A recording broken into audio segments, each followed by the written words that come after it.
अस्सलाम वालेकुम, very good morning, welcome to new Pakistan. मैं हूं आपके साथ अनवर खावर। उम्मीद करते हैं आप अपने दिन का आगाज़ कर चुके होंगे और जो कल का दिन हम सब पाकिस्तानियों का गुजरा है वो मेरा ख्याल हम सभी जानते हैं। जो पाकिस्तानी टीम ने हमारी एक्सपेक्टेशंस पर जिस तरह से वो पूरे नहीं उतरे हैं हमेशा की तरह, और एक बार फिर से इंडिया के साथ जिस तरह से मैच हम हारे हैं। चैंपियंस ट्रॉफी की हम सबसे पहले बात कर रहे हैं, जहाँ दुबई इंटरनेशनल क्रिकेट स्टेडियम में होने वाले ICC चैंपियंस ट्रॉफी के इस हाई वोल्टेज मुकाबले में रिवायती हरीफ भारत ने एक बार फिर से पाकिस्तान को 6 विकेटों से शिकस्त दे दी है। पाकिस्तान के 242 रन के हदफ को भारत ने सिर्फ 43वें ओवर में ही 4 विकेटों के नुकसान पर बआसानी हासिल कर लिया। इस फतह में हम देख रहे हैं कि भारतीय बल्लेबाज विराट कोहली ने मरकजी किरदार अदा किया, जिन्होंने शानदार सेंचुरी स्कोर की और वो मैच के बेहतरीन खिलाड़ी करार पाए। कौमी टीम के कप्तान मोहम्मद रिजवान ने टॉस जीतकर पहले बैटिंग का फैसला किया। बहुत से लोगों ने कहा कि अच्छा फैसला था, पहले ही बैटिंग करनी चाहिए थी, लेकिन फिर पाकिस्तानी बैटर्स एक बड़ी इनिंग्स खेलने में हमें नाकाम दिखाई दिए। 49.4 ओवर्स में 241 रन बनाकर तमाम टीम आउट हो गई। सऊद शकील ने 62, मोहम्मद रिजवान ने 46 और खुशदिल शाह ने 38 रन की इनिंग्स खेली, जबकि बाबर आजम, इमामुल हक और तैयब ताहिर कोई भी बड़ी पार्टनरशिप नहीं बना सके। हिंदुस्तान की तरफ देखें तो वहां पर कुलदीप यादव ने 3 जबकि हार्दिक पांड्या ने 2 विकेटें हासिल की। जवाब में भारतीय टीम ने जो उनका अंदाज है पुरएतमाद अंदाज में हदफ का ताकुब किया। रोहित शर्मा की अगर बात करें, उन्होंने एग्रेसिव स्टार्ट किया, लेकिन शाहिन-शाह अफरीदी ने उन्हें बोल्ड कर दिया 20 के स्कोर पर। इसके बाद शुभमन गिल बहुत बेहतर अंदाज में खेलते हुए दिखाई दिए, जिन्होंने 46 रन स्कोर किए। श्रेयस अय्यर हैं जो 56 रन बनाकर आउट हुए, लेकिन विराट कोहली डटे रहे और उन्होंने अपनी 51वीं वनडे सेंचुरी मुकम्मल की और यह स्कोर करके टीम को फतह दिलाई। उन्होंने 111 गेंदों पर 100 रन की नाकाबिले शिकस्त इनिंग्स खेली। पाकिस्तान की तरफ से शाहिन-शाह अफरीदी ने 2 जबकि अबरार अहमद और खुशदिल शाह ने 1-1 विकेट हासिल की। इस शिकस्त के बाद पाकिस्तान की सेमीफाइनल में पहुंचने की उम्मीदें तकरीबन ख़त्म हो चुकी हैं और वही मामला है इफ एंड बट्स वाला कि अगर न्यूजीलैंड बहुत बुरे तरीके से हार जाए, हम बांग्लादेश को बहुत बुरे तरीके से हरा दें, इंडिया किसी तरह से बांग्लादेश से हार जाए, तो शायद इस तरह के चांसेस हो सकते हैं जिस तरह से पहले ही इंडिया बांग्लादेश को हरा चुकी है, अब न्यूजीलैंड से उनका मैच होगा, तो इफ एंड बट वाली सिचुएशन दोबारा से आ चुकी है। लेकिन ये बहुत ही रेयर चांस है कि पाकिस्तान इस इवेंट में अब वापस आ सके। अब देखना यह है कि बांग्लादेश को भारी मार्जिन से हम किस तरह से हराते हैं, रन रेट को किस तरह से बेहतर करते हैं, शायद हम सेमीफाइनल में पहुंच सकें। पाकिस्तानी टीम की इस नाकिस कारकर्दगी के बाद जो सिलेक्शन कमेटी है उस पर सवालात उठने लगे हैं। टूर्नामेंट के लिए टीम में कोई भी स्पेशलिस्ट स्पिनर शामिल नहीं किया गया, जो कि आज से तकरीबन 2 महीने पहले तमाम स्पोर्ट्स एनालिस्ट, तमाम स्पोर्ट्स एंकर इस हवाले से बात करते हुए दिखाई दे रहे थे कि हमें टीम में स्पिनर्स चाहिए ही चाहिए हैं। जबकि फ़खर जमान की इंजरी ने हमारी मुश्किलात में मज़ीद इजाफा कर दिया। इससे पहले साइम अयूब इंजर्ड हुए और ये अब सारा जो जिसे कहते हैं एक बर्डन, वो शायद इस तरह से ही फील कराया जा रहा है कि अगर साइम होते तो फिर ही पाकिस्तान जीतती, फ़खर जमान होते तो ही पाकिस्तान टीम जीती। तो कब तक हम 1 या 2 प्लेयर्स का सहारा लेते रहेंगे? फ़हीम अशरफ, तैयब ताहिर और उस्मान खान के सिलेक्शन पर शदीद तनकीद की गई।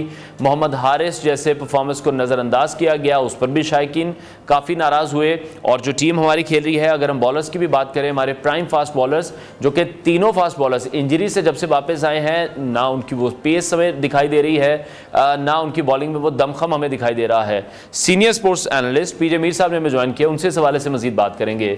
मीर साहब, बहुत शुक्रिया हमें शो में ज्वाइन करने के लिए। सबसे पहले आपका कमेंट ही चाहेंगे, पाकिस्तान वर्सेस इंडिया, इतनी बुरी शिकस्त कल के मैच में तो ऐसा लग रहा था कि बिल्कुल वन साइडेड मैच है, ना हम बॉलिंग में कुछ कर पाए, ना बैटिंग में कुछ कर पाए, मिस फील्डिंग हमने इतनी ज़्यादा की, हमने कैचेस भी ड्रॉप किए हैं और जितनी टुक टुक हम कर सकते थे, जितनी डॉट बॉल्स हम खेल सकते थे, मेरा ख्याल है शायद वर्ल्ड रिकॉर्ड होगा पाकिस्तान के पास इस चीज़ का।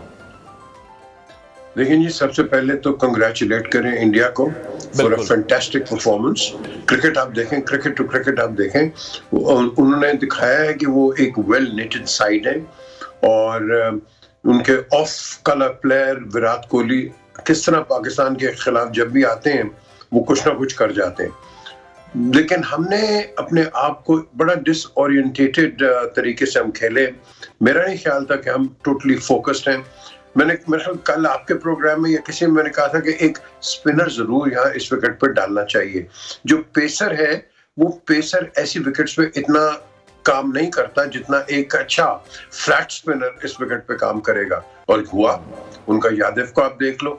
तो बट हमने आई डोंट नो कि कहाँ गलती हुई है। देखो, सिलेक्टर्स जो मर्जी टीम सिलेक्ट करें, द क्वेश्चन इज कि क्या ये जो लड़के हैं क्या ये उस मयार पर उतरे कि सिलेक्टर्स ने इतना इन पे कॉन्फिडेंस दिया है कि हम बच्चों हम आपको खिला रहे हैं और आपने आगे परफॉर्म करना है। नहीं, मुझे तो लगता है ये हमारे फास्ट बॉलर्स जो है ये इंजर्ड थे, ये 100% फिट नहीं है, क्योंकि ये वो शाहीन शाह अफरीदी नहीं है, ना ही वो नसीम शाह है कि जो मैं समझता हूँ कि 100% और अपनी फुल पीक पे थे। ये कहीं ना कहीं इनके अंदर आपने देखा नहीं, जब गेंद कर रहे थे स्लाइटली शॉर्ट ऑफ लेंथ और लॉन्ग हॉप्स हो रही थी, और जिस तरह उन्होंने एडवांटेज लिया है उनके ओपनर्स ने, शुभमन गिल ने और रोहित ने, आई मीन दे टोटली उसको डिमोलिश कर दिया हमारे अटैक को। क्यों? एक तो वो फोकस थे, उनका प्लान था, उनका प्लान बड़ा यही था कि आपने आपके जो पावर प्ले है इसके अंदर आप एडवांटेज लें। वो एडवांटेज लेके हमने एडवांटेज लिया नहीं, हम ठुक पे लगे। ओ भाई बी डेयरिंग, जाके खेलो तुम, क्योंकि ऊपर से अगर रन पड़ जाती हैं तो ऑटोमेटिकली आपका जो middle order, top middle order, उसके अंदर प्रेशर कम हो जाता है। तो ये आपने देख लिया कि आपके सामने क्या हुआ। सो आई थिंक ये एक all in all it's a sad defeat, but ये भी नहीं है कि अब हम पूरा अपनी पाकिस्तान टीम को रगड़ें, ये करें। हमें ड्राइंग बोर्ड पे जाना है, और अब जिस तरह अभी आपने अपने प्रोलॉग में कहा है, अब I think we need to review ourselves कि हमारी बिल्कुल आप दुरुस्त फरमा रहे हैं, बट द पॉइंट इज कि ये सारी सिचुएशन शुरू हुई थी एशिया कप से। एशिया कप के बाद वनडे वर्ल्ड कप हो गया, T20 वर्ल्ड कप हो गया, चैंपियंस ट्रॉफी होगी, तो जितने भी फिर मेन इवेंट्स हैं उसमें अगर पाकिस्तानी टीम परफॉर्म करती नहीं दिखाई देगी तो फिर इसका मतलब बायलैटरल सीरीज में ही हम इनसे सिर्फ एक्सपेक्टेशंस रख सकते हैं। फिर होम ग्राउंड पर अगर हम बात करते हैं, यहां पर हम जिस तरह से न्यूजीलैंड से हारे, यहां पर हम एक्सपोज हुए हैं, होम ग्राउंड का एज हम नहीं ले सके हैं। अगर आप बात करें पांड्या की, हर्षद की या शामी की, वो पेस उनके पास भी मौजूद नहीं थी। अगर पाकिस्तानी पेसर सही परफॉर्म नहीं कर पा रहे थे, नो डाउट हमने देखा, लेकिन हिंदुस्तान की बॉलिंग भी इतनी कमाल नहीं थी कि हम कहें कि उन्होंने पाकिस्तान को बहुत परेशान किए रखा। हमारे बैटर्स जो हैं वो बिल्कुल डॉट बॉल्स इस तरह से खेल रहे थे, पहले 20 ओवर्स में 80 डॉट बॉल्स थी। वो क्यों डॉट बॉल्स खेल रहे थे? क्योंकि जब आप इंडियन बॉलिंग को बात करते हैं, वो विकेट टू विकेट गेंद कर रहे थे, इसलिए डॉट बॉल्स हुई हैं। उनकी अगर तो सब स्टैंडर्ड बॉलिंग होती जो कि हमने की है, हमने तो विकेट्स दी है। हम तो वे आउटसाइड ऑफ स्टंप कर रहे हैं या शॉर्ट बॉल कर रहे हैं, और जिस तरह बेदर्दी से वो पुल कर रहे हैं उस विकेट के ऊपर, तो वो आपके सामने, वो कहते हैं ना कि दूध का दूध पानी का पानी। उनके बॉलर्स बिल्कुल इतनी पेस नहीं है, लेकिन ऐसी विकेट के ऊपर आपको लाइन, लेंथ और विकेट टू विकेट आपने गेंद की करनी है, जो कि हुई है। और एक चीज तो मैं समझता क्रिकेट में सारे ये, पर्टिकुलरली मैं तो अपनी बात करूंगा, हमारे सारे भूल गए हैं कि भाई ब्लॉक होल में भी तो गेंद करो। हमने ब्लॉक होल का तो नाम ही भूल गए। और भाई आगे गेंद करो ब्लॉक होल के अंदर, जहां आप रिस्ट्रिक्ट करो। इस क्रिकेट के अंदर T20, T10 या वनडे के अंदर जहां भी आप विड्थ दोगे आपको मार पड़ेगी, और यही हुआ है। लेकिन साथ जब मार पड़ती है, एक खराब गेंद को आप उसको कैपिटलाइज कर देते हो बाय टेकिंग गुड कैचेस। आपने देखो कैचेस ड्रॉप कर दिए, क्रूशियल कैचेस। अगर वो कैच पकड़े जाते, लेकिन क्रिकेट के अंदर अगर ये होता, अगर वो होता, ये अलग बात है। तो जो अगर पकड़ लेते, I think may be, it's not sure, क्योंकि वो तो 9 तक जाते हैं हिंदुस्तान की बैटिंग, तो आप क्या कर लेते? एक तो रन आपके थोड़े थे, दूसरा आपका एप्लीकेशन सही नहीं था, तीसरा आप फोकस नहीं थे, और चौथा आपका कप्तान जिस तरह घबराया लीला नहीं होता उस तरह खड़ा है। ओ भाई तुम ग्लव्स मुंह पे रख के क्या बात, जाओ बॉलर के साथ बात करो, उसको जरा बकअप करो। I didn't see that inspiration. इसको कप्तान को तो चाहिए भाग के हर ओवर के बाद जाए या हर बॉल के बाद जाए, हाँ भाई शाहीन ये करो, नसीम ये करो, फलाना ये करो। आपने तो किया ही नहीं। वहां खड़े होके आई थिंक मुझे कप्तान के अंदर वो इंस्पिरेशन, वो जज्बा, वो फायर, वो मुझे नहीं नजर आया in comparison to the Indian counterpart. ठीक है, बिल्कुल बिल्कुल आप दुरुस्त फरमा रहे हैं। हमने देखा कि रिजवान भी ऑन फील्ड उस तरह से हमें एक्टिव नहीं दिखाई दिए, बिल्कुल आपने दुरुस्त फरमाया। लेकिन मीर साहब, जब हम किसी स्पिनर की बात कर रहे हैं, एक प्रोफेशनल स्पिनर की हम बात कर रहे हैं, अबरार पे आप इतना ज़्यादा इन्होंने रिलाई कर लिया, आपको नहीं लगता कि ये भी गलती की है? हम फिर एक बॉलर का भी इस तरह से करियर मजीद ख़राब कर देते हैं जब सब कुछ उसी को सौंप देते हैं, उसी के सपुर्द कर देते हैं। नुमान अली हमारे पास मौजूद हैं, नुमान खान हैं, साजिद अली हैं, तो ये आपको क्या लगता है ऐसे स्पिनर्स को एडअप क्यों नहीं किया जाता टीम में? इनको मौका क्यों नहीं दिया जाता? अगर टेस्ट में परफॉर्म कर रहे हैं तो क्या वनडे में परफॉर्म नहीं कर सकते हैं? बहुत से लोग अब ये सवाल भी रेस करें, आकिब जावेद सब अगर कह रहे हैं कि होम ग्राउंड पे पिचेस हम अपनी मर्जी की बनाकर स्पिनर्स डालकर हम टेस्ट सीरीज जीत सकते हैं, तो फिर हम वनडे क्यों नहीं जीत सकते? आप मर्जी की बनाएं या दर्जी की बनाएं, द क्वेश्चन इज आपने परफॉर्म करना है। नंबर वन, हाँ जी अगर टॉस हो जाता तो हम ये कर लेते, टॉस हो जाता तो हम ये कर लेते, जीतते तो ये होता। वो हिंदुस्तान भी तो खेल रहा है, वो भी तो टॉस हार के उसने क्या किया है। द क्वेश्चन इज कि टॉस को साइड पे रखो, आप अपने आप की एडेप्टेबिलिटी देखो, आप अपने आप को देखो कि आप अप्लाई किस तरह कर रहे हो, आपका प्लान क्या है। Do you have a plan? No, I don't think you have a plan. जब स्पिनर्स की बात आती है, आपने इब्रार का नाम लिया है, बिल्कुल आपने सही निशानदेही की है कि हम एक प्लेयर के ऊपर बस बैंक करना शुरू कर, बस ये इब्रार करेगा, बाबर करेगा, बाकी इधर उधर चले जाए। इंडिया अगर विराट फेल होता है, उसके देखो नीचे लाइनअप क्या आ रही है, उसके जिस तरह मैंने पहले कहा 9 तक वो बैटिंग करते हैं, इतने स्ट्रांग है वो। हम तो एक या दो लड़कों पे बैंक करते हैं, हमें ये नहीं करना चाहिए। हमें एज अ टीम आउटफिट खेलना चाहिए, नॉट एज कि एक लड़का करेगा या टॉप 2 बंदा करेगा और फिर हम कहें वाह जी वाह। मिर्जा फिर उसी का रिजल्ट देख रहे हैं आप। जैसे टूर्नामेंट से पहले कहा जाता रहा साइम अयूब हमारे की प्लेयर होंगे, साइम ही होंगे तो पाकिस्तान जीतेगा। साइम इंजर्ड हो गए, फ़खर पे फिर आ गए कि फ़खर खेलेगा तो ही पाकिस्तान जीतेगा, फ़खर भी इंजर्ड हो गए। तो ये हिस्ट्री भी अब हमारी थोड़ी सी पुरानी होनी शुरू हो गई है। जब नसीम शाह नहीं थे वो इंजर्ड हो गए थे, तो जब हम मैचेस हारना शुरू हुए तो हमने कहना शुरू कर दिया कि नसीम शाह नहीं है। अब नसीम शाह भी खेल रहे थे, तो ये आपकी बात भी दुरुस्त है कि जब एक ही प्लेयर पर हम सारा दाव लगाना शुरू कर देंगे तो फिर हमें पछतावा तो करना होगा, जिस तरह से अब भी हम कर रहे हैं। अब साइम नहीं है, फ़खर भी नहीं है, तो इसका मतलब अगर इस तरह से 1-2 प्लेयर नहीं होंगे तो हम तो खेल ही नहीं सकते। बुमराह खेला इंडिया कैसा परफॉर्म? बिल्कुल, बुमराह पे डिपेंड करते थे सो कॉल्ड, या दूसरा आ गया, शमी आ गया। ये डिपेंडेंसी आप छोड़ दो, हम हैं एक्सक्यूजेस ढूंढने वाले। अब हाँ जी अगर वो टीम हार जाएगी तो फिर हम आगे आ जाएंगे, वो टीम जीत जाएगी तो फिर हम आगे आ जाएंगे। This is not how we should be playing cricket. हमने क्रिकेट खेलनी है अपने मेरिट और अपनी स्किल और अपने टैलेंट के साथ। हम वेट करते हैं, हार गए ना यार, अगर न्यूजीलैंड हार जाता है, वो जीत जाता है, फलाना हार जाता है, फिर हमारा चांस बनता है। ओ यार यू ऑलरेडी लॉस्ट, आपने तो बेसिक क्रिकेट का प्लॉट ही लॉस्ट कर दिया है। तो फिर आपकी बाद में क्यों देखते हैं कि हाँ जी अल्लाह आपको मदद करेगा? अल्लाह उसकी मदद करता है जो अपनी मदद खुद करना पसंद करें। हर चीज हम अल्लाह पे छोड़ देते हैं पाकिस्तान के अंदर, और खुदा के लिए यार बाकी टीमों के हाथ में वो चूड़ियां उन्होंने पहनी हुई हैं, वो भी तो खेल रहे हैं। सो इस चीज को मद्देनजर रखो।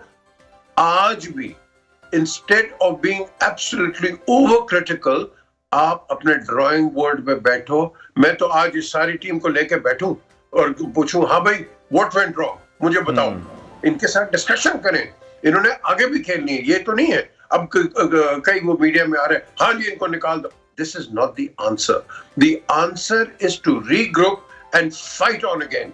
That is the answer. लेकिन सब कुछ अरसे पहले आपको याद होगा चैंपियंस कप हुआ था। चैंपियंस कप बड़ी इमरजेंसी में कराया गया कि हमें नया टैलेंट चाहिए। उस चैंपियन कप में से कौन से ऐसे प्लेयर लिए गए जो कि इतनी इमरजेंसी उस टाइम पे क्रिएट की गई थी जब पाकिस्तान में टेस्ट क्रिकेट होनी थी। हमने उस टाइम पर वनडे कप वहां पर करवाया और हमने कहा कि जी हम किसी ना किसी तरीके से अब नया टैलेंट सामने लेके आएंगे। वहां से भी कोई टैलेंट नहीं लिया गया। फिर गिन चुन के वही पुराने प्लेयर्स, जिस तरह से तनकीद खुशदिल शाह पर हुई, उस्मान खान पर तनकीद जिस तरह से हुई है, फ़हीम अशरफ पर जिस तरह से तनकीद हुई है, अगर दोबारा से इन्हीं प्लेयर्स को लेकर आना है तो वो चैंपियंस कप का लॉलीपॉप फिर क्यों दिया गया था? यार कौन से चैंपियंस, छोड़ दें, ये लफ्ज इस्तेमाल ना करें। देखो हम हैं, मैं बार बार कहता हूं, जिस तरह इंस्टेंट कॉफी नहीं बनती, हम इंस्टेंट सक्सेस चाहते हैं। हर जगह, पूरे पाकिस्तान में हर जगह इंस्टेंट। टाइम लगता है, टाइम लगता है आपको डेवलप करने पे, टाइम लगता है आपको एक वेल नेटेड बॉन्डेड टीम के अंदर। हम कहते हैं नहीं जी जो लड़का 2 साल बाहर है उसको भी खिला लो, ये अच्छा कर जाएगा, ये इसको भी खिला लो। This is not how you build teams. आप बल्कि टीम्स को बेड़ागर करते हैं, क्योंकि उसकी जो नेटेड होती है 6-7 लड़कों की, उसके अंदर एक नया लड़का अंदर आ जाता है, वो जेल कैसे करेगा? आपने सही कहा। अब फ़हीम को आप लेके आ गए हो, या उस्मान को क्यों नहीं खिलाते? मुझे बताओ, क्या बड़ा शोर था जी पिछले ट्रॉफीज के अंदर, हाँ जी उस्मान ये करेगा, फलाना करे, किधर है भाई? द क्वेश्चन इज, हमारी शॉर्ट थिंकिंग है। इसलिए मैं समझता हूं हमारे सिलेक्टर्स कई दफा डरते हैं। क्यों डरते हैं? वो कहते हैं कि जी अगर तो हम ये कुछ गलत हो गया तो हमारी जान के पीछे आएंगे। ऐसी बात नहीं है। सेलेक्टर्स को चाहिए लॉन्ग टर्म प्लानिंग करो, और लॉन्ग टर्म प्लानिंग के अंदर आप पोटेंशियल को देखो। हम पोटेंशियल को नहीं देखते, हम एक विन को देख रहे हैं। हमारी आंखों के आगे जीत जीत जीत उसी वक्त आएगी जब आपके अंदर एक सोलिडिफाइंग फोर्स होगी। वो तो है ही नहीं आपके अंदर। आप देख लो आपका मिडिल ऑर्डर कहाँ है, आप देख लो आपके स्ट्राइक बॉलर्स इस वक्त क्या कर रहे हैं। तो आपने क्या खेप को बनाई है, सेकंड स्ट्रिंग बनाई है? क्या कल रिप्लेसमेंट किसी की हो, मैं शाहीन को रेस्ट कराऊंगा, शाहीन को आप क्या करते हैं, उसको बर्न आउट कर रहे हैं, अनफिट उसको खिला दिया आपने, और आप कह रहे हैं कि वो एक्सपेक्ट करो। आपको नजर आई कोई बाइट? मुझे बता दें कोई बाइट नजर आई है? एक दो गेंदों में आई है जिसमें एक जिस तरह से शुभमन को दूसरे को रोहित को आउट किया था। ये हमें कंसिस्टेंसी चाहिए इसके अंदर। और मैं अगर सिलेक्टर हूं या कोई भी, मैं कहूं बेटा तुमने 3 मैचेस खेले, मुझे नहीं पता, तुम 0 करो, ये करो, खेलो। उसके अंदर आपके अंदर कॉन्फिडेंस आता है, उसके अंदर आप और मेहनत करके खेलते हो कि यार है, और फिर आपको डर नहीं होता। हर लड़का पाकिस्तान में डरता है कि पहला मैच खेला, परफॉर्म ना किया, बाहर हो गया, जो कि हम कर देते हैं। तो ये जो चीज है लड़का, ये बॉय कॉन्फिडेंस के अंदर हमें लड़कों को कॉन्फिडेंस भी देना है। हम अनसर्टेनिटी से खेलते हैं, जिस तरह भी आपने निशानदेही की है, उसको ले आए, इसको ले आए, तो आपकी जो एक साइड बैठी हुई है, वो तो कहते हैं ना उनके सिर के ऊपर आपने नई चीज ला के रख दी, 2 साल 3 साल पुराना। इस तरह नहीं होता। क्रिकेट को आप चलाते रहो और एक सेकंड विंग को तैयार रखो कि अगर एक इंजर होता है आपके पास कोई और आ जाता है। अब फखर इंजर हुआ है, इमाम बहुत अच्छा प्लेयर है, ये इसमें कोई दो राय नहीं है, बट वो इस फॉर्मेट में आपने फखर के साथ रिप्लेस किया, that was not the right thing. मैं समझता हूँ इमाम के साथ ज्यादती हुई है। अब उसकी बदकिस्मती के वो रन नहीं कर सका, बट ये डजंट मीन कि Imam is a bad player, he is a good player. So आपको एप्पल टू एप्पल आप चेंज करो, डोंट चेंज बिकॉज आपने इसको लेके आना है, उसको लेके आना। चेंज इट ऑन मेरिट कि तेज खेलने वाला है कि नहीं। अब जिस तरह आप शुरू में कह रहे थे वो ठका लगाने वाले, और भाई आपको ये फखर जैसे प्लेयर चाहिए, खुशदिल जैसे प्लेयर चाहिए। वो देखो 69 कैसा कर गया था, कैसा आगे खेला था वो इन कंपैरिजन टू बाबर, जो कि 81 किए उसने 50 के अंदर। उस पर तनकीद होगी, वो अपने लिए खेल रहा है। Babar is a good number 3 4 पे बाबर को खड़ा। मिर्जा बिल्कुल बाबर आजम के हवाले से मैं आपसे पूछना चाह रहा था कि बाबर आते हैं, शुरू में कुछ कवर ड्राइव्स लगाते हैं, थोड़ा स्कोर करते हैं, 20 30 35 तक पहुंचते हैं, उसके बाद फिर आउट हो जाते हैं। आपको क्या लगता है, आउट ऑफ फॉर्म तो फिर इसका मतलब नहीं है, तो फिर कोई बैड लक ही है, कोई बैड पैच ही उनका चल रहा है? बैड पैच बिल्कुल उनका चल रहा है। हमने देखा है इतनी रन नहीं करते। Again Babar is a world class player, हमें उसको डिस्करेज नहीं करना चाहिए, उसको पंप अप करो। लेकिन याद रखो ये जो बाबर की क्रिकेट है, वो क्रिकेट में कहते हैं वो वी में खेलते हैं, वो अक्रॉस द लाइन नहीं खेलते। शुरू में उनका काम है, वो टेस्ट क्रिकेट के जबरदस्त प्लेयर है, सीधा खेलते हैं वो। तो इस क्रिकेट के अंदर तो गतका चलता है, जो क्रिकेटिंग टर्म में, कोई इधर से मार दिया, उधर से मार दिया। Babar is not that sort of a player, ये सीधा खेलने वाला है। तो आपको ऊपर चाहिए ये फखर जैसा प्लेयर हो गया, जिस तरह मैंने खुशदिल का कहा है, या आप किसी, इनफैक्ट रिजवान क्यों नहीं ओपन करता भाई? रिजवान को रेगुलर कराओ, ये जब तक ये करेगा, ये तेज खेलता है ये लड़का। तो आपने हर लड़के की पोटेंशियल देखनी है कि किस मौके के ऊपर अगर कितनी विकेटें डाउन है, क्या है। आप एक फ्लोटिंग बैटिंग ऑर्डर रखो, पर्टिकुलरली हमारी टीम के अंदर। ठीक है, बहुत शुक्रिया। सीनियर स्पोर्ट्स एनालिस्ट पीजे मीर साहब हमारे साथ इन कॉन्वर्सेशन थे। नाज़रीन ब्रेक लेते हैं, ब्रेक के बाद आपको दोबारा ज्वाइन करेंगे।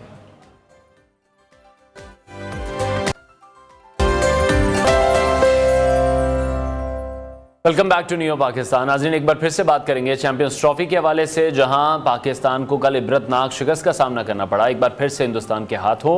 और अब पाकिस्तान के सेमीफाइनल में पहुंचने के इम्कानात कितने हैं, क्या अब भी कोई उम्मीद बाकी है? इस हवाले से हम मज़ीद भी बात करेंगे। पहले हम बात करें इस हवाले से, पीजे मीर साहब हमारे साथ इन कॉन्वर्सेशन थे। स्पोर्ट्स एनालिस्ट राना आदिल अब हमें ज्वाइन कर चुके हैं स्टूडियोज़ में, उनसे इस हवाले से मज़ीद भी बात करेंगे। और साथ ही साथ अहमद नजीब खतीब भी हमें ज्वाइन करेंगे। आदिल बहुत शुक्रिया हमें शो में ज्वाइन करने के लिए। आप किस तरह से देख रहे हैं पाकिस्तान से जो गलतियाँ हुई, वो हम टूर्नामेंट से पहले भी डिस्कस करते रहे हैं, आप ही हमारे शो में आए थे, और बहुत से लोग ये भी कहते हुए दिखाई दे रहे हैं कि जो स्पिनर्स हैं वो पाकिस्तान को 7 प्रोफेशनल स्पिनर्स, प्रॉपर स्पिनर्स वो कैरी करने चाहिए थे। क्यों हम जो एक प्रॉपर स्पिनर है उसको साथ कैरी नहीं कर रहे हैं, सिर्फ अबरार ही क्यों है टीम में?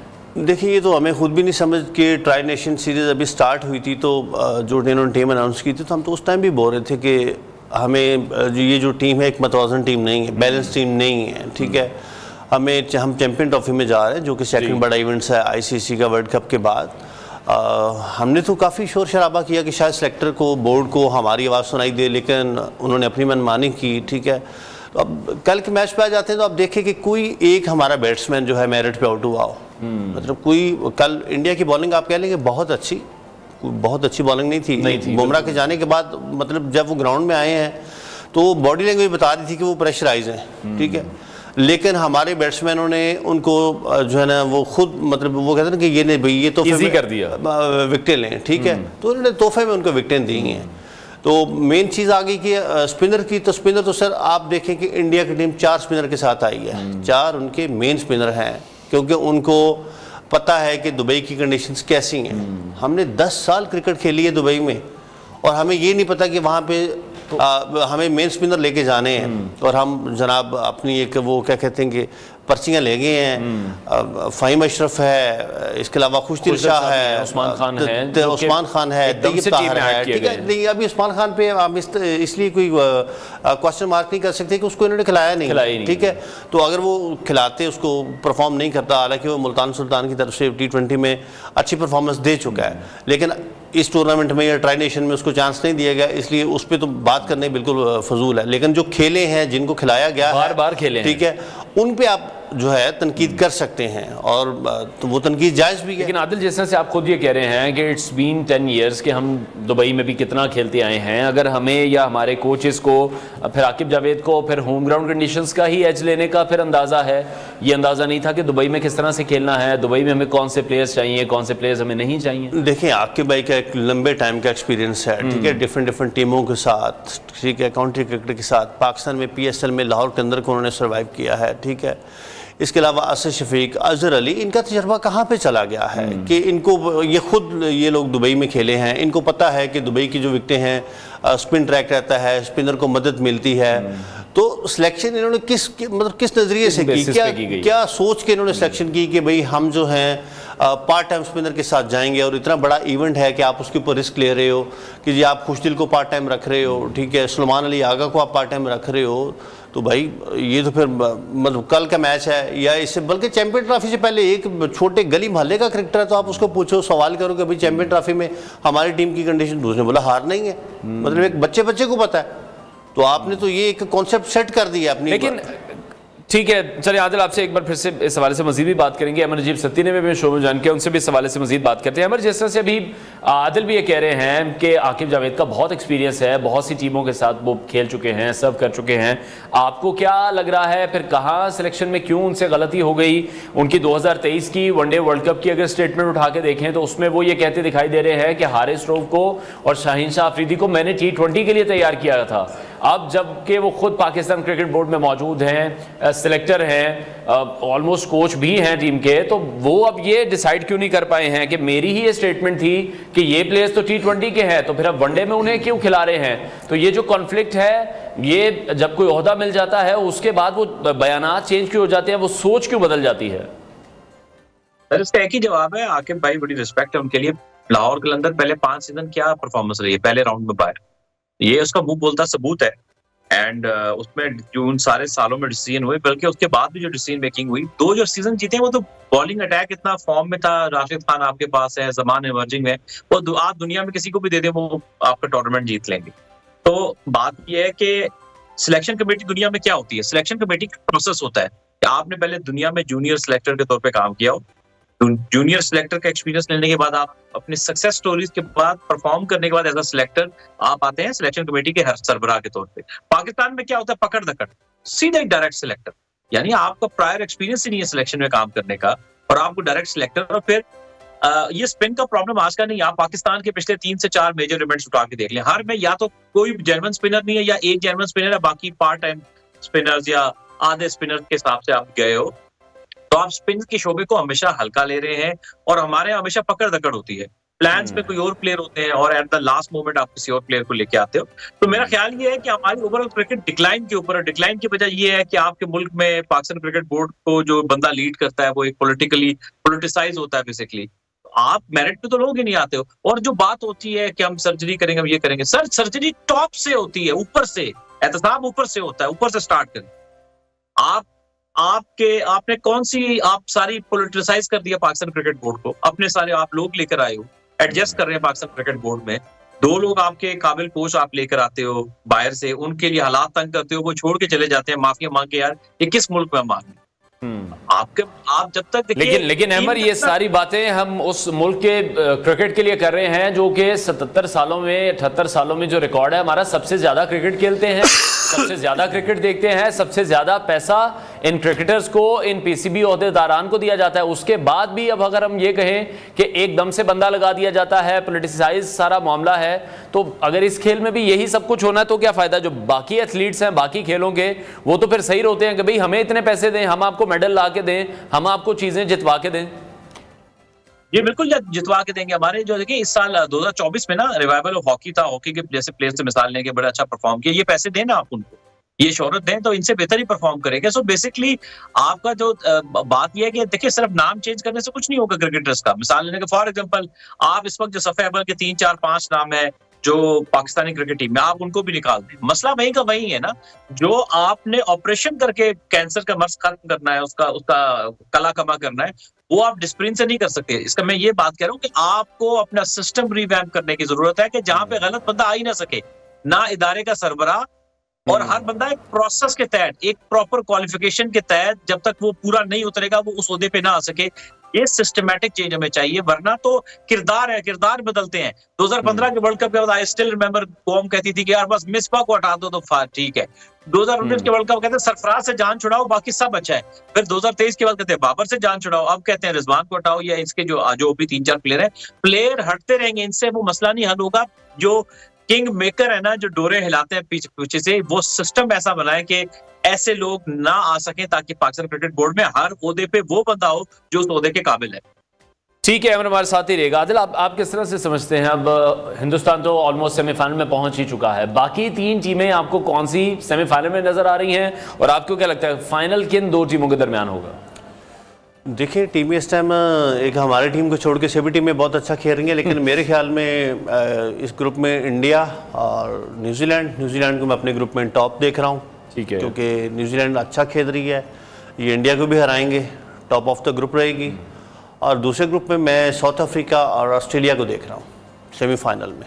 ठीक है जी। और जिस तरह से ऑस्ट्रेलिया ने परफॉर्म किया, अब ऑस्ट्रेलिया का मैच भी हम सब ने ही देखा, और बहुत से लोग हमें यहाँ पर ये कहते हुए दिखाई दिए, या बार बार यही कहा जाता है कि अगर साइम अयूब हमारे पास होते या फ़खर जमान हमारे पास होते तो ही हम जीते। तो फिर इस तरह से अगर हम ऑस्ट्रेलिया की टीम की मिसाल दें तो वहाँ से तो 4 से 5 ऐसे प्लेयर्स हैं जो कि कोई इंजर्ड हो गया या किसी ने क्रिकेट छोड़ दी है या कोई वैसे नहीं आ सका, तो फिर उनको तो टीम ही नहीं भेजनी चाहिए थी। तो हम कब तक इस प्लान से निकलेंगे कि 1 या 2 प्लेयर्स ही हमें मैचेस जितवाएंगे? सर आप अगर ऑस्ट्रेलिया का, उनके प्लेयर बेशक बड़े नाम जो हैं इस टाइम नहीं है जी, लेकिन उनका जो डोमेस्टिक लेवल पे एक क्रिकेट का स्ट्रक्चर है वो बहुत मजबूत है, उनके यंग प्लेयर भी बहुत अच्छा परफॉर्म कर रहे हैं। और आप ये बात बिल्कुल भी नहीं कह सकते कि जैसे ऑस्ट्रेलिया है, इंग्लैंड, न्यूजीलैंड, साउथ अफ्रीका, ये इन टीमों में यंग टैलेंट, तकरीबन चारों टीमें आप देखें तो इनमें यंग टैलेंट है। इंडिया में भी देखें तो कोहली के अलावा या रोहित शर्मा के अलावा कौन सा कोई इतना मतलब एक्सपीरियंस वाला प्लेयर है, सब नए प्लेयर है। और वो एक देखें, कोहली आया था, कोहली ने तेंदुलकर की लेगेसी को लेकर चला, अब शुभमन गिल है, वो कोहली की लेगेसी को लेकर चल रहा है। अब हमारा कोई एक प्लेयर बता दें, हम ज़्यादा दूर नहीं जाते, कि जो कि इंजमाम की लेगेसी को लेकर चल रहा है, शुएब अख्तर की लेगेसी को लेकर चल रहा है, यूसुफ की लेगेसी को लेकर चल रहा है। तो ये एक हमें एक माइंड सेट करना पड़ेगा कि भाई हमें हमारे जो पुराने प्लेयर थे जिन्होंने एक तारीख रकम की है, तारीख में उनको सुनहरी हरूफ में याद रखा जाता है, उनकी लेगेसी को लेकर चलें, जो कि हमारे प्लेयरों में ये शौर नहीं है। हमारे प्लेयर बस आते हैं, वो कहते हैं कि बस हमारा जो है ना एक इतने रन्स बन जाएं, 50 कर लें, 60 कर लें कि हमारी टीम में जगह बन जाए। हमारे प्लेयरों को आज तक ये नहीं आया कि हमने 50 को 100 में कैसे कन्वर्ट करना है, 100 को हमने 150 में कैसे कन्वर्ट करना है। ये आप जिंदा मिसाल देखें कि ट्राई नेशन में उनका किस तरह से साउथ अफ्रीका का जो था नजर आ रहे हैं हमें। ठीक है अमर, क्विकली बस बताइएगा आपको फाइनल में कौन सी 2 टीमें नजर आ रही हैं? मुझे फाइनल में नजर आ रही है ऑस्ट्रेलिया और न्यूजीलैंड। ऑस्ट्रेलिया न्यूजीलैंड, ठीक है। बहुत शुक्रिया स्पोर्ट्स एनालिस्ट अहमद नजीब सत्ती और अनादिल हमारे साथ इन कॉन्वर्सेशन थे। उम्मीदें तो अब तकरीबन खत्म हो चुकी हैं। इफ एंड बट वाला जो मामला है वो एक बार फिर से शुरू हो चुका है और यही कहा जा रहा है कि किसी ना किसी तरह एक बड़े मार्जिन से बांग्लादेश न्यूजीलैंड को हरा दे, फिर एक बहुत बड़े मार्जिन से हम लोग बांग्लादेश को हरा दें तो शायद पाकिस्तान इस टूर्नामेंट में वापस आ जाए, जिसकी गुंजाइश अब नहीं दिखाई दे रही है। ब्रेक लेते हैं, ब्रेक के बाद आपको दोबारा ज्वाइन करेंगे। Welcome back to new Pakistan. नाज़रीन, पाकिस्तान के शहर डस्का में हाल ही में एक नहायत मुनफरिद और काबिल सिताइश इल्मी मनसूबा शुरू किया गया है, जहां मुल्क की पहली कसीरुल सकाफती आउटडोर स्ट्रीट लाइब्रेरी का इफ्तिताह कर दिया गया है, जिसके मनाज़िर इस वक्त आप हमारी स्क्रीन पर भी देख रहे हैं। ये लाइब्रेरी एक फलाही इकदाम है जिसका मकसद मकामी कम्यूनिटी में मुताले के रुझान को फ़रोग देना है, इनकी रोशनी को आम करना है और इसके अलावा मुख्तलिफ सकाफ़तों के बारे में शऊर को उजागर करना है। इस मंसूबे के रूह रवां से नजम हसन है, जो एक पाकिस्तानी निजात समाजी कारकुन है। पहले भी बहुत बार हमने कनाडा से इनको अपने शो में दावत दी थी, वहाँ से मैं ज्वाइन करते रहे हैं और आज हमारे साथ स्टूडियोज़ में मौजूद हैं। आपसे इनकी मुलाकात में भी कराएंगे। कनाडा में कई सालों से फ़लाई सरगर्मियों में मसरूफ़ अमल हैं। इन्होंने कनाडा में 39 मल्टी कल्चरल स्ट्रीट लाइब्रेरियाँ, 14 मुफ्त फूड बैंक, 2 मलबूसात के बैंक, पालतू जानवरों के लिए अपनी नौइयत का पहला मुफ्त फूड बैंक लॉन्च करने समेत दीगर के इकदाम किए, जिसके ज़रिए हज़ारों अफराद की ज़िंदगियों में मुस्बत तब्दीलियाँ आई और यही जज्बा अब इन्हें पाकिस्तान भी ले आया है, जहाँ इन्होंने अपने वतन में भी इसी मिशन का आगाज़ किया है। ये स्ट्रीट लाइब्रेरी बिला मुआवजा हर फर्द के लिए दस्तयाब होगी, जहाँ हर उम्र के अफराद किताबों तक आज़ादाना रसाई हासिल कर सकेंगे और इसका जो मकसद है वो तालीमी मौक़े पैदा करना है। रिसर्च के हवाले से अगर हम बात कर लें, तहक़ीक़ व जुस्तजू की आदत डालना है, तफरीह व तख्लीक़ी मुताले की हौसला अफजाई करना है। इस लाइब्रेरी में मुख्तलिफ़ ज़बानों में सकाफ़तों और मौज़ूआत पर मुश्तमिल किताबें भी रखी गई हैं ताकि क़ारीन को वसी नज़र बनाया जा सके और इन्हें मुख्तलिफ माशरती और सकाफ़ती इक़दार से भी रोशनास कराया जा सके। मकामी अफराद के हवाले से बात करें या तालीमी माहिरीन के हवाले से बात करें तो इन सब ने ही इस इक़दाम को नहायत ही मुस्बत पेशरफ्त करार दिया है और तवक्को भी यही ज़ाहिर की है कि ये नई नस्ल में मुताले की आदत डालने और एक इल्मी माहौल के फ़रोग में संग मील भी साबित होगी, क्योंकि जिस तरह से आज हम देखते हैं कि सोशल मीडिया का दौर है और लोग अपने फ़ोन से ही बाहर नहीं आते हैं, तो आज के दौर में शायद थोड़ा सा मुश्किल है वापसी करवाना लोगों की किताबों की तरफ। तो नजम हसन हमारे साथ स्टूडियो में मौजूद हैं, उनसे इस हवाले से मज़ीद बात करेंगे। नजम साहब, बहुत शुक्रिया हमें शो में ज्वाइन करने के लिए। जी, बहुत शुक्रिया, आपने इनवाइट किया और मुझे बड़ी खुशी हो रही है आप सबसे मिलकर आज अपने प्यारे वतन पाकिस्तान में। Sir, thank you so much. अच्छा, पाकिस्तान में ये कसीर सकाफती आउटडोर स्ट्रीट लाइब्रेरी, ये किस तरह से आपके जहन में आया? क्योंकि अगर हम बाहर की भी बात करें या पाकिस्तान की भी बात करें, हर कोई अब वो डिजिटलाइज हम हो चुके हैं, हम फ़ोन से बाहर नहीं आते हैं, तो ये किस तरह से ख्याल आया? बस जी, ये आप यकीन जाने, मेरा तो बहुत जो ख्याल था ये काफ़ी अरसे से मेरे जहन में था कि मैं अपने मुल्क को कुछ दे सकूं। और जब वहाँ पर ये लाइब्रेरी इतनी हिट हुई, बल्कि कनाडा से बाहर कंट्रीज़ में, तो मैंने कहा कि इसको मैं प्रॉपरली मैं ख़ुद जाके वहाँ पर लॉन्च करूँ और जो किताबें लोगों तक पहुँचनी चाहिए इसके ज़रिए पहुँचें। ठीक है। तो हमने ये इसका कल बेहतरीन इफ्तिताह किया है और वहाँ की आवाम, वहाँ के लोग बड़ा खुश हैं इससे, क्योंकि सिटी में से शहरों में तो काफ़ी तवज्जो दी जाती है, लेकिन ये इलाके ऐसे हैं जहाँ पर तवज्जो की ज़रूरत होती है। और यकीन जाने कि इस लाइब्रेरी के ज़रिए वहाँ के बच्चे बड़े, क्योंकि हमने आज एज और ग्रुप के हिसाब से वहाँ पर लगाई है, बच्चों की, बड़ों की, एडल्ट, सीनियर्स और हीरोज़ की। तो बच्चों की जो किताबें, जो लाइब्रेरी लगाई है वो इतनी खूबसूरत है कि उसमें हर तरह के बच्चों को नॉलेज किताबें, जो किताबें वो इंटरनेट से हासिल नहीं कर सकते, वहाँ से उनको मिल जाएंगी और इंटरनेशनल बुक्स वहाँ पर मौजूद हैं। और यानी इसी तरह बड़ों की भी रखी हैं हमने, सीनियर्स की, हीरोज़ की, कि उनको जानने का मौका मिलेगा। इसके अलावा हमने जो सेटअप किया है उसके पीछे आप देखेंगे सेटअप है, कुर्सियाँ लगाई हुई हमने और टेबलें रखी हैं। तो इसका मोटो हमने रखा है कि किताबें पढ़ें, पढ़ने के बाद इसको वापस रखें और अगर आपके पास है तो वहाँ छोड़ दें। ठीक है ना। और इसको पावर एडअप भी होती जाए, जो लोगों के पास भी एक कलेक्शन है वो भी एडअप होती जाए। अच्छा, डिफरेंट लैंग्वेजेस में भी मैं देख रहा था, डिफरेंट लैंग्वेज, क्योंकि पाकिस्तान जो है ना हमारा, हम ये कहते हैं कि ऑस्ट्रेलिया हो गया, दूसरी कंट्रीज हो गई, पाकिस्तान में भी हमारे यहाँ मल्टीकल्चर सारे ग्रुप्स हैं और वो रहते हैं वहाँ पर। हमारे उन सबको हमें इकट्ठा करना है, हमें ये दिखाना है कि हम लोग यूनाइटेड और बड़े लविंग एंड केयरिंग कंट्री, और हमें पावर ऑफ नॉलेज जो है ना वो इसका मकसद है उन तक पहुँचाना है। ठीक है, नजम हसन हमारे साथ स्टूडियोज़ में इन कॉन्वर्सेशन मौजूद हैं। नजम साहब, अभी मुझे बताइएगा कि ये पाकिस्तान में आपका पहला प्रोजेक्ट है, और अगर पहला प्रोजेक्ट है तो इसके बाद पाइपलाइन में कौन सी ऐसी चीज़ें हैं, किस तरह से प्लान किया है, जो दूसरे शहर हैं या दूसरे से दूर दराज के इलाके हैं वहाँ तक कैसे पहुँचना है? बहुत ही अच्छा सवाल है आपका। जैसे कि मैं आपको बताता चलूँ, मुझे मैंने जिक्र किया आपसे कि कराची, ये शहरों में तो आप देख लेंगे आम तौर पे, लेकिन जो इंटीरियर साइड हैं, जो दिहाई इलाके हैं, मेरी तवज्जो उन पर है। ठीक है। और मेरी कोशिश है कि मुझे वो इलाके दिए जाए, मैं उन इलाकों पर थोड़ा सा अपना फोकस करके इस तरह की जहाँ ज़रूरत है इन लाइब्रेरीज़ के, मैं मेरी सर्विसेज हाज़िर है मेरी और मेरी टीम की, और मैं यानी एक फैमिली प्रोजेक्ट है ये, और हमें कोई वहाँ की कोई ज़मीन या कोई इस तरह का उस पर लगाने के लिए अलाउ करे तो हम वहाँ पर लगाएंगे। वहाँ पर आपको मिल जाए तो आप उसको स्टार्ट कर सकते हैं, लोगों के लिए मुस्तफ़ीद होगा, और ये वाकई ज़रूरत है। कल मैंने जो इलाके देखा वहाँ पर दही इलाकों में, तो ये जहाँ पर इंटरनेट की फराहमी भी नहीं है लोगों के पास एंड्रॉयड फ़ोन्स की अगर हम बात कर लें वो नहीं है, जो हम कहते हैं कि वो सोशल मीडिया के थ्रू या इंटरनेट के थ्रू बुक्स देख सकते हैं, तो उनको भी वो फैसिलिटीज़ अब मिल जाएंगी। बहुत ही अच्छा और बहुत सही आप पॉजिटिव बात करें। यही चीज़, इसी चीज़ को जो है हम नज़र में रखे हुए हैं, और यही चीज़ हमारी फोकस पे है। ठीक है। और ये बड़ा ज़बरदस्त, और जिस तरह से अभी जैसे मैंने इंट्रो में भी बताया कि बाहर रहकर तो आपकी अचीवमेंट्स बहुत ज़्यादा हैं, पाकिस्तान का नाम भी आप बड़े अच्छे तरीके से रोशन कर रहे हैं, बल्कि हम ब्रेक में भी डिस्कस कर रहे थे कि पाकिस्तान के नाम को ख़राब करने में भी जहाँ पाकिस्तानियों का हाथ है, वहाँ ऐसे पाकिस्तानी भी मौजूद हैं जो कि ओवरसीज़ पाकिस्तान को बहुत अच्छे तरीके से रिप्रेजेंट कर रहे हैं। वहाँ की गवर्नमेंट ने आपके कामों को बहुत ज़्यादा सराहा, वहाँ का जो मीडिया है बड़े अच्छे तरीके से रिपोर्ट कर रहा है, वहाँ की गवर्नमेंट्स ने आपको बड़े एजाज़ात दिए, उस बारे में भी ज़रूर बताइए। बहुत शुक्रिया। यकीन जाने जिस कंट्री में भी आप होते हैं, आप वहाँ के सफ़ीर के तौर पे होते हैं, एम्बेसडर हैं आप, एम्बेसडर हैं वहाँ के एम्बेसडर होते हैं, और आपको हर चीज़ का ख्याल रखना पड़ता है। और कंट्री में आप चाहे पाकिस्तान में हो, चाहे किसी बैरून मुल्क में हो, वहाँ पर आपने कोशिश ये करनी है गिव बैक कैसे करें उसको। तो यही चीज़ होती है कि कनाडा ने मुझे इतना कुछ दिया वहाँ पर, मेरी तालीम, एजुकेशन, मेरे बच्चों के लिए और तालीम, और ये तो मैंने कहा मैं गिव बैक कैसे करूं।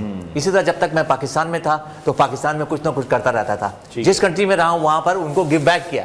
तो कनाडा में मैंने इसी तरह गिव बैक किया। मैंने 45 तकरीबन लाइब्रेरियाँ डोनेट की, 16 फूड बैंक बना के दिए, कोविड में लोगों के घर तक हमने सब ने मिल के खाना पहुँचाया, पैट के फूड बैंक्स बनाए, इस तरह। लेकिन उनकी हुकूमत ने इतना सराहा, इतने एजाज़ात और मेडल दिए कि मैं इसका बयान करना बहुत मुश्किल है। लेकिन कोई भी हुकूमत होती है, हमारी कोशिश यही होती है कि हम अपना हिस्सा डालें वहाँ पर, हम डिपेंड ना करें, हिस्सा डालेंगे आगे। अभी एक कतरा डाला है, इसी तरह सारे मैं लोगों से रिक्वेस्ट करता हूँ, बैरून ममालिक, आप तो अपना कतरा डालें, इंशाल्लाह हमारा मुल्क ग्रो करेगा इंशाल्लाह। अच्छा नजम साहब, आप ये समझते हैं कि अगर गवर्नमेंट के साथ कोलैबोरेट किया जाए या यहाँ की जो फाउंडेशंस हैं उनके साथ कोलैबोरेट किया जाए, इसको एक लार्जर स्केल पर ले जाने के लिए, जी, तो ये आपको लगता है कि ये प्लान किस तरह से फिजिबल होगा? बहुत ज़बरदस्त हो जाएगा ये प्लान।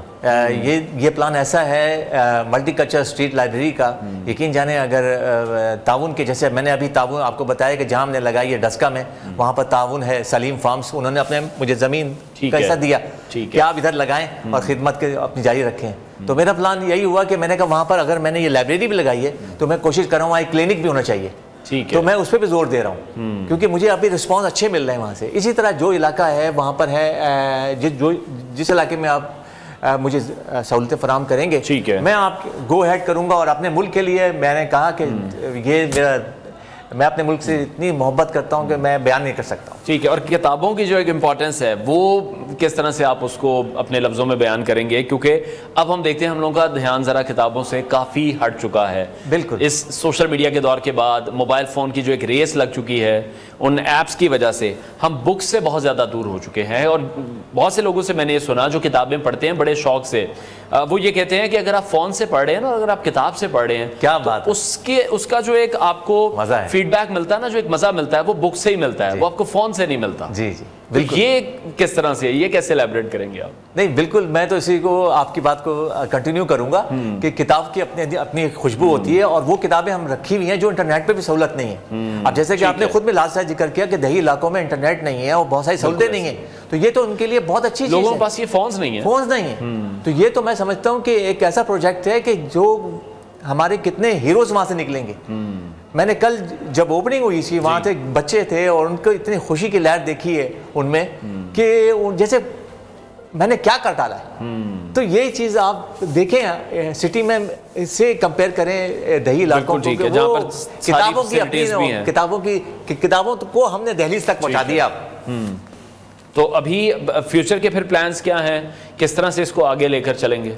बस सर इसी तरह मैंने आपको बताया मेरा जज्बा हाजिर है, मेरी टीम का जज्बा, हम सब मिल के कोशिश यही है कि हमें आगे बढ़ने का मौका दिया जाए। और पाकिस्तान में हम कुछ जैसा कनाडा में हमने किया है, कनाडा की हुकूमत के साथ मिलकर कनाडा की तरक्की में आगे बढ़ाया उनको हमने, इसी तरह अपने मुल्क में हमने कतर डाला है, ड्रॉप डाला है, इसको हम ड्रॉप से हम दरिया बनाना चाह रहे हैं बस इंशाल्लाह। ठीक है, बहुत शुक्रिया पाकिस्तानी इजाद कैनेडियन से नजम हसन हमारे साथ इन कॉन्वर्सेशन थे। और जिस तरह से कसीरुल सकाफती आउटडोर स्ट्रीट लाइब्रेरी का क़याम उन्होंने किया है डस्का जैसे इलाके में, ख्वाहिश उनकी यही है कि पाकिस्तान के जो दीगर ऐसे इलाके मौजूद हैं जहाँ पर इंटरनेट की रसाई नहीं है, जहाँ पर लोगों के पास महंगे मोबाइल फ़ोन्स नहीं हैं, इंटरनेट उस तरह से वो इस्तेमाल नहीं कर सकते हैं, तो वहाँ पर ये तमाम तर जो सहूलतें हैं लाइब्रेरी की शक्ल में ये लोगों को फराहम की जाएँ, ताकि जो हमारी नई नस्ल है वो अपने हीरोज़ को जान सके और वो हमारे कल्चर से भी आशना हो सके और वो अच्छे तरीके से भी वहाँ पर पढ़ सकें जो उनके पास पढ़ने की फैसिलिटीज़ मौजूद नहीं हैं। तो इस लाइब्रेरी के थ्रू बहुत सी ऐसी चीज़ें की जा सकती हैं और गवर्नमेंट को भी चाहिए कि इस तरह के जो प्रोजेक्ट्स होते हैं या जो लोकल वहाँ पर लोग मौजूद हैं जो अफोर्ड कर सकते हैं, इस तरह के फलाही मंसूबों को हमेशा हमें सपोर्ट करना चाहिए। ब्रेक लेते हैं, ब्रेक के बाद आपको दोबारा ज्वाइन करेंगे।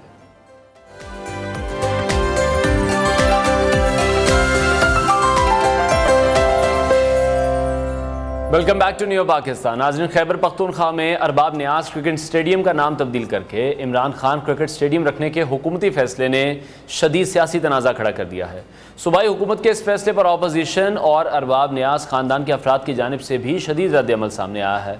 वफाकी वज़ीर बराए कश्मीर उमूर इंजीनियर अमीर मकाम ने खैबर पख्तूनख्वा हुकूमत को आड़े हाथों लेते हुए कहा कि एक ऐसे शख्स के नाम पर स्टेडियम का नाम रखना किसी भी सूरत काबिल कबूल नहीं है जिसे अदालत कौमी मुजरिम करार दे चुकी है। उन्होंने तहरीक इंसाफ की साबका पॉलिसियों पर भी तनकीद की और कहा कि ये जमात तारीखी मकामात के नाम तब्दील करके सियासी फ़ायदा उठाने की आदी है। उनका मज़ीद कहना था कि सवात में नवाज शरीफ किडनी सेंटर का नाम तब्दील करना भी इसी रवैये की एक कड़ी थी। गवर्नर खैबर पख्तूनख्वा फैसल करीम कुंडी ने भी इस फैसले की शदीद मुखालफत करते हुए कहा कि एक सज़ा याफ्ता शख्स के नाम पर स्टेडियम का नाम रखना यह अवाम के साथ नाइंसाफ़ी है। उन्होंने पेशावर में इंस्टीट्यूट ऑफ मैनेजमेंट साइंसेज के सालाना कॉन्वोकेशन से खिताब करते हुए खैबर पख्तूनख्वा में खेलों के बुनियादी ढांचे की कमी पर भी रोशनी डाली और कहा कि चित्राल में भी एक भी मयारी स्टेडियम मौजूद नहीं है जिसकी वजह से वहाँ के खिलाड़ियों को पेशावर आकर खेलना पड़ता है। दूसरी तरफ अरबाब नियाज के ख़ानदान ने भी इस फैसले को मुस्तरद कर दिया है। साबिक चीफ सेक्रेटरी खैबर पख्तूनख्वा अरबाब शहजाद ने इस फैसले पर नाराज़गी का इजहार करते हुए कहा कि उनके वालिद अरबाब नियाज की खिदमात के एतराफ़ में पेशावर म्यूनसिपल कमेटी ने स्टेडियम का नाम रखा था और अब इस नाम को तब्दील करना ये एक सियासी चाल के सिवा कुछ नहीं है। इस मामले पर पाकिस्तान तहरीक इंसाफ के रहनुमाओं का मौक़िफ़ है कि इमरान खान का क्रिकेट में बेपनाह किरदार रहा है और उनके नाम से स्टेडियम मंसूब करना ये खेलों की दुनिया में पाकिस्तान की पहचान को मज़ीद मजबूत करेगा। ये तनाज़ा सिर्फ स्टेडियम के नाम की तब्दीली तक महदूद नहीं है बल्कि इससे खैबर पख्तूनख्वा की सियासत में एक नई कशीदगी ने जन्म ले लिया है जहाँ हुकूमत और अपोजिशन एक बार फिर से आमने सामने आ चुके हैं। पाकिस्तान तहरीक इंसाफ के सीनियर रहनुमा शौकत यूसुफ ज़ई ने हमें शो में ज्वाइन किया, उनसे इस हवाले से मज़ीद बात करेंगे। शौकत साहब, बहुत शुक्रिया हमें शो में ज्वाइन करने के लिए। आप क्या समझते हैं अरबाब नियाज स्टेडियम का नाम तब्दील करना ये पाकिस्तान तहरीक इंसाफ का दुरुस्त इक़दाम है? बहुत से लोग यही कह रहे हैं कि सियासी फ़ायदे के लिए ही किया गया है ये फैसला। बिस्मिल्लाहिर्रहमानिर्रहीम, बहुत शुक्रिया। देखिए, जहाँ तक नाम रखने का ताल्लुक है, मेरे ख्याल से इमरान खान तो इस चीज़ के साथ खिलाफ रहे हैं हमेशा और वो तो यहाँ तक कहते थे कि जी आप इफ्तिताह भी ना करें, अगर कोई ऐसी चीज़ हो ना तो सरकारी चीज़ है, सरकारी वो है। लेकिन चूंकि ये इख्तियार सूबाई हुकूमत के पास है, आप देखें कि यहाँ पे पेशावर एयरपोर्ट कब से था लेकिन फिर बाद में उसको बादशाह खान एयरपोर्ट का नाम दिया गया। इसी तरह बहुत सारे और चीज़ें हैं। पेशावर के बहुत सारे तारीखी चौक हैं जिनके नाम बदल के बादशाह खान चौक रखा गया।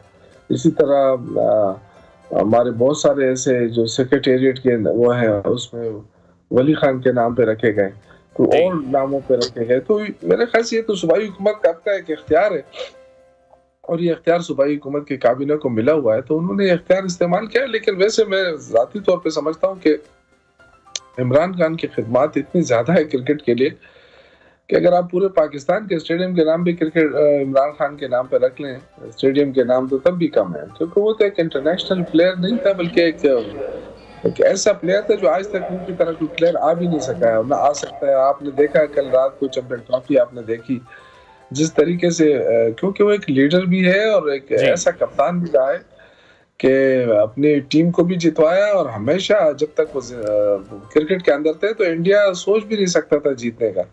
तो जो उनकी कप्तानी के बाद जो हशर हो रहा है, हालांकि प्लेयर हमारे साथ आज भी बहुत बेहतरीन प्लेयर हैं, लेकिन जो लड़ाने वाली सलाहियत है वो नहीं है।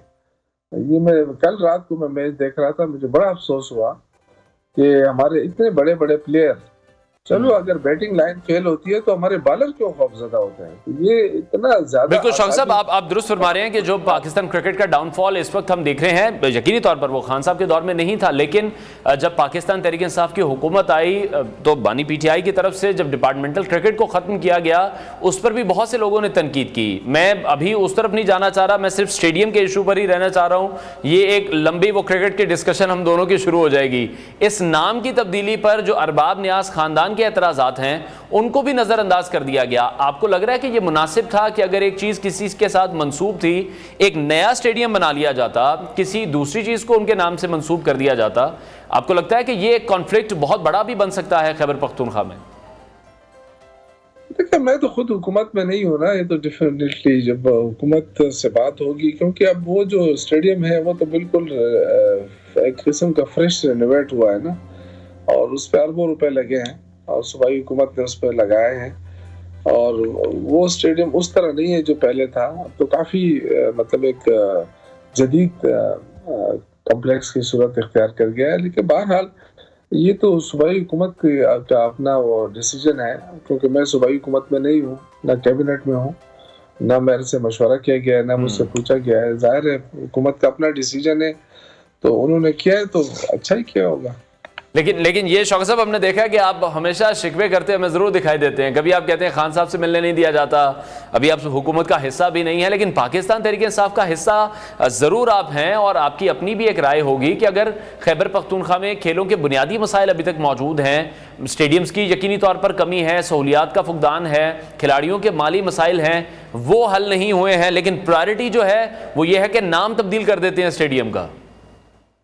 नहीं, लेकिन अगर आप देखें कि सबसे ज्यादा जो स्टेडियम या खेलों के मैदान बने हैं ना, तो वो पीटीआई के दौर में बने हैं। आपको ये इल्म नहीं है शायद, हर तहसील की सतह पे ग्राउंड बन रहे हैं, हर तहसील की सतह पे, और अब जाके यूनियन काउंसिल के सतह पे जगह तलाश की जा रही है। मुझे भी अप्रोच किया गया है कि जी अपनी जगह दें वहाँ पे हल्के में। तो मसला ये कि बहुत ज़्यादा फोकस किया जा रहा है, और हर तहसील पे अगर ग्राउंड बन जाए, तो पहले तो ये होता था कि डिस्ट्रिक्ट लेवल पे भी हमारे पास ग्राउंड नहीं होते थे। ठीक है। और लोग आते थे, सारे मलकन डिवीजन के सारे लोग स्वात आते थे, और वहाँ पे ग्रासी ग्राउंड था बस एक ही, यानी शांगला में नहीं था और दूसरी जगहों पे नहीं था। लेकिन आप देखें प्लेयर पैदा हो रहे हैं, क्योंकि अब हर तहसील के अंदर ग्राउंड मौजूद है अल्हम्दुलिल्लाह। दीर में ग्राउंड मौजूद है, इस तरह बहुत सारे मलकन के बहुत सारे डिस्ट्रिक्ट में और पेशावर में। तो स्टेडियम, अगर बड़े बड़े स्टेडियम नहीं है तो ग्राउंड जो है बिल्कुल फैसिलिटीज मौजूद है। ठीक है, लेकिन आपके ही गवर्नर हैं, गवर्नर खैबर पख्तूनख्वा, उन्हीं की स्टेटमेंट है कि चित्राल में स्टेडियम नहीं है। उस पर उन्होंने बड़ी तनकीद की है। वो कहते हैं कि प्लेयर्स को खेलने के लिए पेशावर आना पड़ता है। तो क्या पाकिस्तान तहरीक इंसाफ की हुकूमत ने खैबर पख्तूनख्वा में अब इस हवाले से भी काम किया जा रहा है, जिस तरह से उन्होंने चित्राल को खुसूसी तौर पर हाईलाइट किया है? नहीं, ठीक है, चतराल में भी बन रहे हैं। चतराल में कोई भी जगह दे दे, मेरे ख्याल से चतराल के लिए जितने हर डिस्ट्रिक्ट के लिए मंजूर है, हर तहसील के लिए मंजूर है। और किसी जगह आगे पहले बन जाता है, किसी जगह बाद में बन जाता है। तो गवर्नर का तो खैर काम ही यही है ना, वो तो बैठे ही इसलिए, उनके पास और क्या काम है। वो बेचारे, उनके पास तो कोई करने के लिए तो कुछ भी नहीं है, सिवाय इसके लिए कि वो मीडिया के लिए उन्होंने तकरीबन कोई 10-12 मेरे इत्तला के मुताबिक वो रखे हुए हैं, सोशल मीडिया के लोग रखे हुए हैं उसमें, और काम कुछ भी नहीं है। तो अब देखिए, यहाँ से जाता है सिंध में बैठता है, कराची में बैठता है, कराची में बैठ के वो गिबत करता है अपने सूबे की। तो ऐसे गवर्नर के साथ क्या करना है? क्या इनकी अपनी हुकूमत नहीं रही है? चतराल वालों ने हमेशा भुट्टो को वोट दिया था, तो इनको याद नहीं था वो ग्राउंड उस वक्त पैसे नहीं थे इनके पास। कितनी मरतबा हुकूमत रही है इनकी वफाक में, सूबे में, और सिर्फ ये पॉइंट स्कोरिंग ना करे, हर जगह बन रही है। अल्हम्दुलिल्लाह अब तो फोकस हो रहा है, हमारा जो एक्स फाइल फाटा था अब उसको हम फोकस कर रहे हैं, क्योंकि बहुत अच्छे अच्छे प्लेयर वहां से आ रहे हैं। आप देखें जितने भी अफरीदी हैं वो बहुत ज्यादा आ रहे हैं, अब मोमन भी आ रहे हैं इंशाल्लाह, और भी बहुत सारे जो हमारे ट्राइब्स हैं, क्योंकि इन लोगों के अंदर एनर्जी है, इन लोगों के अंदर पोटेंशियल है। सिर्फ इनको एक फैसिलिटी मिलने की जरूरत थी और वो फैसिलिटी हम दे रहे हैं उनको इंशाल्लाह, और भी फोकस हो रहा है। अब देखिए हर तहसील की सतह पे ग्राउंड बनेगा तो हर तहसील, कितने तहसीलें हैं हमारे यहाँ? तकरीबन 80-85 तहसीलें हैं, तो 80-85 तहसीलों से इसी तरह डिस्ट्रिक्ट लेवल पे ग्राउंड मौजूद हैं। तो अब तो बहुत ज्यादा, अब आप देखेंगे कि हमारी जो टीम है पाकिस्तान की टीम, उसमें बेस्ट प्लेयर जो है आपको खैबर पख्तूनख्वा से मिलेंगे। तो लेकिन कल वाले मैच ने बड़ा मायूस किया है। मैं अगेन कहूंगा, रिजवान मेरा दोस्त ही है, शाहीन दोस्त है मेरा, लेकिन बड़ा मायूस किया है। मैं बड़ा एक्सपेक्ट कर रहा था शाहीन से कि कम से कम उन्होंने अच्छी, अगर हार्दिक पांड्या ने अच्छी बॉलिंग की थी तो फिर तो शाहीन को भी उसी तरह अच्छी, और शहनशाह को भी अच्छी बॉलिंग करनी चाहिए थी। लेकिन बदकिस्मती हुई कि वो लोग छाए रहे और वो खुलकर खेलते रहे, हम दबाव में खेलते रहे।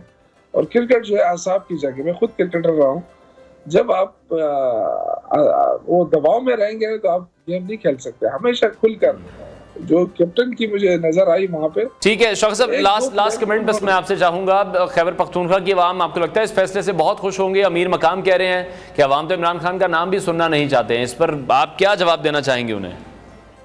तो अमीर मुकाम अपनी सीट जीते हैं, पहले तो ये बात आप उनसे पूछे ना कि आप अपनी सीट जीते हैं शांगला से। आपने तो मतलब एक किस्म की सीट आपको दिलवाई गई है, तो जो जिसके पास मैंडेट ही नहीं है तो वो किस तरह बात कर सकता है, इस पे कैसे क्वेश्चन उठा सकता है? हाँ, अगर अरबाब फैमिली बात कर रही है तो उनका हक बनता है, लेकिन बाकी जो लोग हैं उनके पास तो मैंडेट ही नहीं है। अब गवर्नर के पास क्या मैंडेट है? वो शिकस्त खा चुका है इलेक्शन में, अमीर मुकाम शिकस्त खा चुका है इलेक्शन में, और बाकी जितने भी लोग अगर बात कर रहे हैं तो उनके पास तो मैंडेट ही नहीं। मैंडेट तो है ही तहरीक इंसाफ के पास। ठीक है, लेकिन कहीं ना कहीं ये भी कहा जाता है तहरीक इंसाफ की हुकूमत पर यही इल्ज़ाम है कि वो दूसरों के कामों पर अपनी तख्तियां लगाते रहते हैं। इस तनकीद का क्या जवाब देंगे आप? कोई एक चीज बता दें हमें कि जी ये काम आपने नहीं किया है। अब अरबाब स्टेडियम तो नया बना है ना, बिल्कुल नीचे गिरा के नया बना है, उस पर अरबों रुपए लगाए हैं। तो अब ये तो नहीं कह सकते हैं कि पुराने अरबाब नया स्टेडियम पे तख्ती लगाई गई है। और ये तो देखें, इनका बात ना करें, ये तो हमारे दौर के जो स्कूल थे और निगरान के दौर में इन्होंने वो स्कूल भी नहीं छोड़े, प्राइमरी स्कूलों पे भी ये तख्तियां लगाते गए। और अब रिसेंटली करोड़ा अजमेर रोड है जो मैंने मंजूर किया था महमूद खान के दौर में, और मैं चैलेंज करता हूँ उस पे जाके। ठीक है, बहुत शुक्रिया। पाकिस्तान तहरीक इंसाफ के सीनियर रहनुमा शौकत यूसुफजई साहब हमारे साथ इन कॉन्वर्सेशन थे। ब्रेक लेते हैं नाजरीन, ब्रेक के बाद आपको दोबारा ज्वाइन करेंगे।